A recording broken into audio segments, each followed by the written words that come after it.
ignorance of God's righteousness results and to do it yourself. Why am I saying this? Consider Romans 10 verse 3. It says, for they being ignorant of God's righteousness and going about to establish their own righteousness, have not submitted themselves to the righteousness of God. Why are we saying that ignorance negates in one way results to do it yourself? When you choose, or when you come into a place of not knowing what God has done, you will end up establishing a kind of righteousness that is not an origin of God, and therefore making you not to be able to receive the desired plan of God concerning your life. You see, we need to fight this kind of ignorance by embracing what God has already done for us in the person of His Son. There are so many people today who are trying to establish their own righteousness, and the reason as to why they are establishing their own righteousness, they are ignorant of God's righteousness. Because the moment you are ignorant of God's righteousness,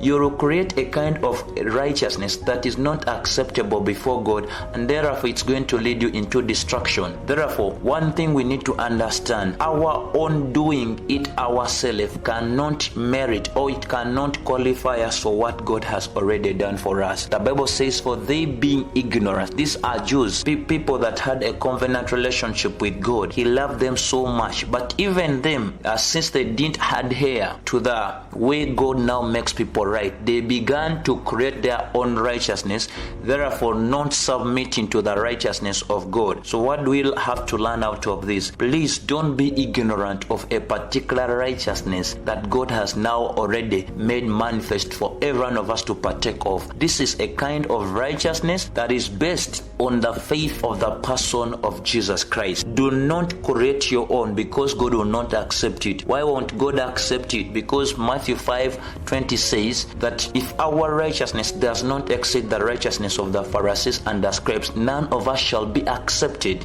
Why? Because the righteousness of man keeps on changing, but the righteousness of God does not keep on changing. That is why 2 Corinthians 5:21 says, him who knew no sin, God made sin, that we might be made the righteousness of God in him. Check on this. The righteousness we have is an origin of God. It sources from God, it begins from God, and it has its conclusion in God. That's why the just shall live by faith. The moment we believe unto Him, we cease looking unto our own or establishing our own, and we go by what His is. Whatever God does not establish shall not stand. So stick to the righteousness that originates out of God Himself. Shalom.